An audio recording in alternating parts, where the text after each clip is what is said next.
historias y experiencias. Bienvenidos a esta edición de Líderes. Los saluda Alexandra Colón Amil desde San Francisco, California, en Estados Unidos, en donde entrevistamos a Isabel Allende, una de las más importantes activistas, pensadoras y autoras de América Latina y de las más leídas también. Ha escrito más de 20 libros que han sido vendidos alrededor del mundo, más de 70 millones de copias, pues sus libros han sido traducidos a más de 40 idiomas. Son novelas como Eva Luna, La Casa de los Espíritus, La Ciudad de las Bestias, que nos transportan a mundos ficticios que nos ayudan a entender mejor nuestra realidad. Allende nos recibió en su oficina, aquí en San Francisco, para hablar de literatura, de política, de amor, de la muerte y de cómo enfrentarla. A continuación, nuestra entrevista con una líder sin igual, Isabel Allende. Isabel Allende, muchísimas gracias por recibirnos aquí. Bienvenida a Líderes. Muchas gracias por tenerme en el programa. Estamos aquí en su oficina, rodeada de sus libros, de estos maravillosos libros. Después de tantas historias contadas y de muchísimas experiencias vividas, ¿cómo ve la vida desde sus 76 años de edad? 76. ¿Cómo la veo? La vida mía, altibajos, sube, baja, tragedia, comedia, me ha pasado de todo. Hay un proverbio chino, una bendición china que dice que tengas una vida fácil. Bueno, mi vida no ha sido fácil, pero estoy contenta con mi vida porque me da mucho material para escribir y me ha hecho fuerte también. Y veo la vida con mucho optimismo. A pesar de que el mundo se ve tan mal ahora, he vivido lo suficiente para saber que las cosas van y vienen. Es como la ley del péndulo. Usted ha dicho que el espíritu no envejece. El alma no envejece. El alma no envejece. ¿De qué edad se siente? A veces de 17, otras veces de 97, depende de las circunstancias. Ahora que estoy enamorada, la gente me pregunta cómo es enamorarse a los 76 años. Y yo digo que es lo mismo que enamorarse a los 18, pero con un sentido de urgencia. No hay tiempo que perder. Cada minuto cuenta. ¿Cuánto tiempo voy a poder estar con este hombre? No mucho. Estando sanos y lúcidos. ¿Cuánto nos falta? 5, 6, 10 años máximo. Entonces tenemos que aprovecharlo.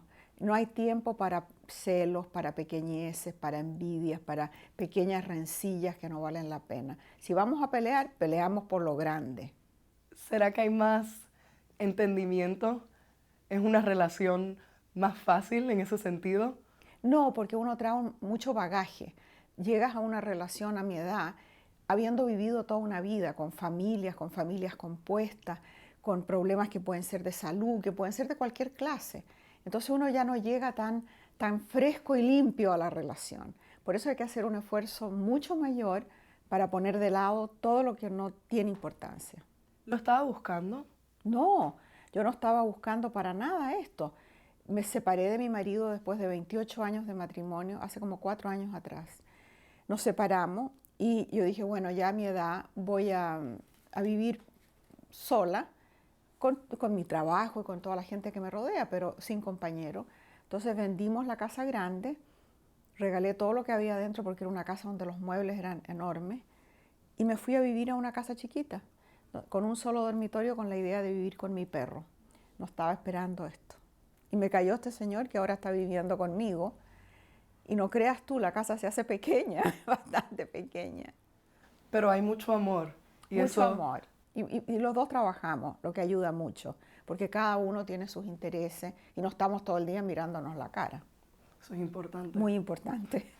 Además, la casa tiene más de un baño, que es muy importante también. Estoy de acuerdo. No compartir el baño. Isabel, has dicho que vives con un pie en Chile y otro acá en Estados Unidos. ¿Cuándo California o Estados Unidos se vuelve casa? Yo vine a vivir a Estados Unidos porque me enamoré de Willie en el año 87. Imagínate cuánto tiempo hace de eso, hace 32 años ya. Y fue paulatina la incorporación al país y a California. Al principio hablaba pésimo inglés, no me habituaba para nada, no entendía las reglas del juego, me disgustaba este país tremendamente. Además culpaba a Estados Unidos por la política exterior en América Latina, que había producido un golpe militar en mi país y en muchos otros países. Pero el amor todo lo resuelve y me quedé con Willy y poco a poco fui incorporándome y llegué a aprender inglés y a tener una vida aquí. Y ya cuando pude traer a mi hijo, a Nicolás, y nacieron mis nietos aquí, comprendí que tengo raíces acá. Además he escrito aquí casi todos mis libros. Todo me ha pasado acá. ¿Cómo ha cambiado el país desde que llegó en los 90, ¿no?, hasta ahora? Se ha puesto peor. Sobre todo para nosotros los latinos se ha puesto peor. Pero cuando yo llegué ya me pareció muy mal. Me pareció que era un país muy racista y que había un potencial de fascismo. Y mi marido de entonces, Willy, me dice, ¿pero de qué estás hablando? Esta es la cuna de la democracia. Entonces yo le digo, mira, en todas las sociedades hay un sector de la población que es fascista. Y si se les da la oportunidad, emergen esos valores. Y esa oportunidad puede ser una guerra, puede ser una crisis económica, pueden ser un mal dirigente, pueden ser muchas cosas que galvaniza esos sentimientos que siempre existen en la sociedad. Pero ahora me parece que han emergido a la superficie y están abiertos, expuestos. Pero junto con todo eso, que a mí me parece muy mal, hay también un enorme movimiento bajo la superficie de gente joven, de mujeres y de mucha gente que se ha puesto casi más progresista y más liberal por lo que está pasando. Así que siempre hay esperanza. ¿Es una tendencia global esto de que se ha puesto peor? ¿Hay líderes o situaciones que le preocupan más allá de lo que está ocurriendo en Estados Unidos? Supongo que desde la llegada de Donald Trump al poder lo ve como un inicio de... Lo veo muy mal y creo que Trump no es la causa, sino que representa algo que ya existía y que con mucha habilidad ha podido usar. Los elementos que inducen a esto siempre se empieza con el miedo, meterle miedo a la gente. Y la gente con miedo tiene mentalidad de chusma, ¿te fijas? Son capaces de hacer cualquier cosa.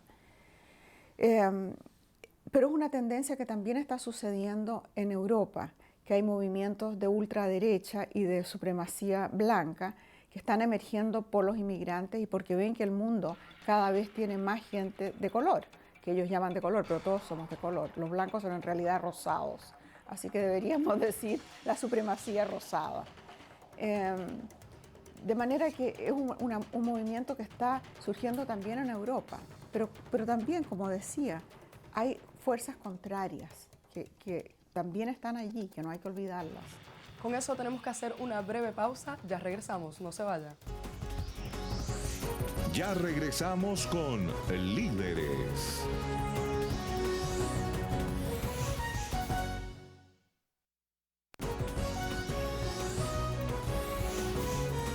Continuamos con Líderes. Bienvenidos nuevamente a esta edición de Líderes. Estamos en San Francisco, California, en la oficina de la autora chilena Isabel Allende. Se me ocurre que usted ha escrito muchas novelas históricas, es una estudiosa de la historia y habla de este péndulo. Lo dijo anteriormente, lo he escuchado en otras entrevistas. Desde esa perspectiva, ¿hacia dónde nos movemos? ¿Hacia dónde va ese péndulo? En este momento está a la derecha. Es un péndulo que va hacia la derecha, hacia la exclusión, hacia los valores más egoístas del ser humano. Pero ese péndulo puede retroceder. Mira, en Chile vivimos 17 años de dictadura y parecía que eso era inamovible, porque la dictadura tenía todo el poder, controlaba el sistema de justicia, no había Congreso, no había libertad de la prensa, no había ni siquiera libertad de movimiento. O sea, realmente controlaban todo y no estaban prohibidos los partidos políticos. Y así toda la dictadura cayó con sus propias leyes. De manera que nada es eterno. Y yo lo que he estudiado tanto la historia, veo, te fijas, movimientos que parecen que nunca van a cambiar, que ya están institucionalizados y cambian. hubo momentos en la historia de la humanidad en que se pensaba que la economía no podía funcionar sin esclavitud, que si no había esclavos la economía se derrumbaba. Y ya ves tú que se pudo abolir la esclavitud en casi todo el mundo. Todavía existen esclavos, pero clandestinamente. Hablamos de la historia, pero es una historia que va muy de la mano con la fantasía. Hablábamos anteriormente de que tiene un pie en Chile y uno en Estados Unidos. También tiene un pie en la fantasía, en el mundo de la fantasía, y otro en el mundo de la realidad. Yo supongo que sí, pero desde mi punto de vista es difícil juzgarlo porque a mí todo me parece real. Todo me parece que es posible. Y creo que yo no escribo fantasía. Se me acusa de escribir realismo mágico, pero ¿cuál es la diferencia? La diferencia es que fantasía es algo que tú no puedes ver los efectos en ninguna parte. Digamos, la capa de invisibilidad de Harry Potter. ¿Tú has visto alguna vez eso? ¿Que te pongas una capa y desaparece? No, eso es fantasía. Pero yo tengo un libro donde hay indios invisibles que están en el Amazonas y se llaman los indios invisibles. ¿Por qué son invisibles? Porque se pintan el cuerpo en los colores de la naturaleza y caminan con tanto sigilo en el bosque que no se ven.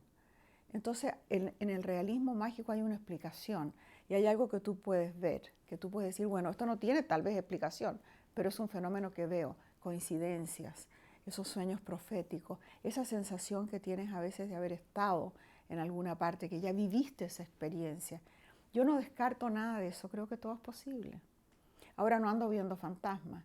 Yo siento, por ejemplo, a mi madre, a mi padre, a mis abuelos, a mi hija Paula conmigo, como espíritus que me acompañan, pero no veo fantasmas, ni creo que anden por ahí dando vuelta en mi casa, no. ¿Crees lo paranormal? Hay algunos fenómenos paranormales que son demostrables, que suceden, telepatía y otros fenómenos que no tienen explicación. Eso no significa que no existan. Cuando no había una explicación para la electricidad, era mágica también. Así que hay que aceptar las cosas que uno comprueba, que ve, y ya se encontrará la explicación. Ahora tampoco ando buscando cosas para imaginar. O sea, no me ando colgando cristales con la idea que me voy a poner rubia con los cristales. O que sea. No, esas cosas no. Eso dejaría sin trabajo La peluquera. a muchas peluqueras y estilistas. Hablemos un poco de ese oficio antes de dedicarse de lleno a escribir ficción. Bueno, también escribe no ficción, pero la mayoría de sus libros son de ficción, que es el del periodismo. Me decía antes que todo le parece real, que distinguir entre esa línea de lo fantástico y la realidad, pues es un poco difícil. ¿Es por eso que ha dicho que era tan mala periodista? Pésima. Era muy mala periodista porque tenía, lo que decía la directora de la revista, donde yo me inicié en el periodismo, decía que yo tenía demasiada imaginación. Y ella creía que yo inventaba las entrevistas. ¿Cómo vas a inventar una entrevista si hay un entrevistado? ¿No es cierto? Eso no se puede hacer. Pero que yo le ponía más color del que verdaderamente tenía. Me siento mucho más cómoda en la literatura que en el periodismo, tengo que admitirlo. Escuché una historia de que el poeta Pablo Neruda una vez le dio una entrevista y le hizo una sugerencia. Yo quería entrevistarlo, pero él no quiso que lo entrevistara. Yo fui a entrevistarlo a su casa a Isla Negra. Eso fue poco antes del golpe militar. Él ya estaba enfermo, era invierno en Chile. Lo fui a ver y me invitó a almorzar y después de tomar un poco de vino blanco y un exquisito pescado blanco, le digo, bueno, ya, don Pablo, estoy lista para la entrevista. ¿Qué entrevista? Me dijo, yo jamás me voy a dejar entrevistar por ti. Eres la peor periodista de este país. Siempre te pones al medio de todas las noticias, no puedes ser objetiva, mientes todo el tiempo y si no tienes una historia seguro que la inventas. ¿Por qué no te mueves mejor a la literatura, donde todos esos defectos son virtudes? Qué lindo. Pero el consejo no lo tomo rápidamente. No, eso fue en el 73 y yo escribí mi primer libro en el 81. La Casa de los Espíritus. Hablemos de ese libro porque comienza como una carta que le escribe a su abuelo, una carta que sin embargo él no va a poder leer. No, porque se estaba muriendo. Y yo empecé esa carta con la intención de decirle que todo lo que él me había contado, él era un gran contador de historias, que todo lo que él me había contado yo lo recordaba, que se podía ir tranquilo, que esas historias no se perdían. Y empecé a escribirle la historia de Rosa, la primera novia que él tuvo, que era hermana de mi abuela, la hermana mayor de mi abuela, y que murió en circunstancias extrañas, murió envenenada, pero nunca se supo por qué ni cómo.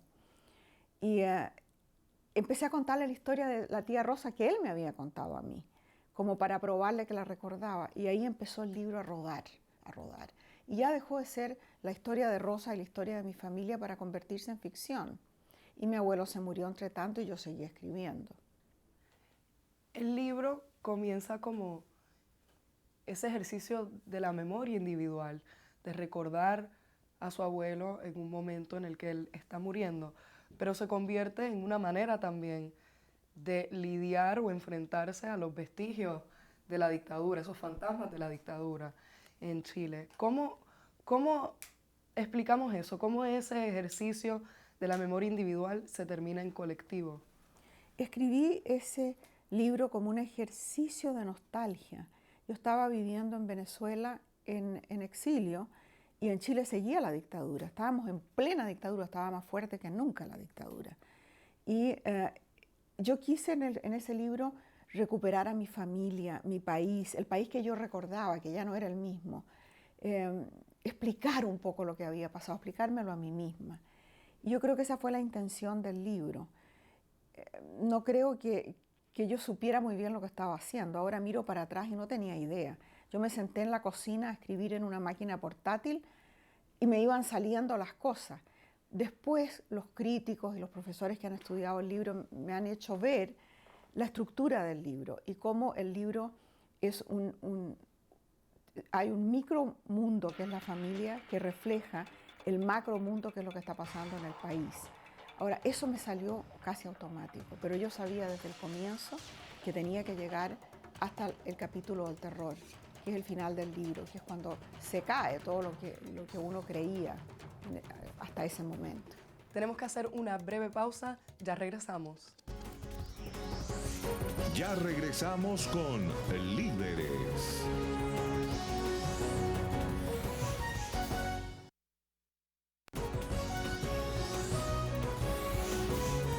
Continuamos con Líderes. Bienvenidos nuevamente a esta edición de Líderes. Estamos en San Francisco, California, en la oficina de la autora chilena Isabel Allende, La Casa de los Espíritus. Lo escribe en Caracas, Sí. en Venezuela, como refugiada política de esta dictadura tan horrible que reinó en Chile por tanto tiempo. ¿Es Venezuela, la Venezuela de hoy, otra dictadura? Yo creo que es un gobierno autoritario, excluyente, que está sostenido por una parte de la población, que es importante también, pero que cuenta con una terrible oposición, ya ha hecho un gobierno pésimo. Ahora se mantiene en el poder con la fuerza. Ahora, es una dictadura, mientras tenga tanto apoyo popular, no sé cómo llamarlo, pero que es un país que está quebrado, institucionalmente está, y que eso tiene que cambiar. En sus libros podemos ver un tema que se repite, este tema del abuso Del de poder. poder. ¿Esto lo ve en Venezuela? Sí, por supuesto. Lo veo en Venezuela, donde hay un gobierno autoritario que abusa del poder y hay una corrupción galopante. Siempre hubo corrupción en Venezuela, pero lo que hay ahora es mucho peor. ¿Qué tiene que pasar? Tiene que haber, no sé lo que tiene que pasar, tiene que cambiar el gobierno, pero ¿cómo va a cambiar? Yo creo que tiene que haber gran presión interna y externa y gran presión de la gente que está, los venezolanos que están afuera, por supuesto, pero otros países también. Y eso está sucediendo. Hay una presión brutal. Ahora, lo que no creo que debe suceder es una intervención de los Estados Unidos. Una intervención militar de los Estados Unidos fortalecería el gobierno y sería catastrófica. Eso no puede pasar. Y ojalá se pueda evitar un enfrentamiento violento.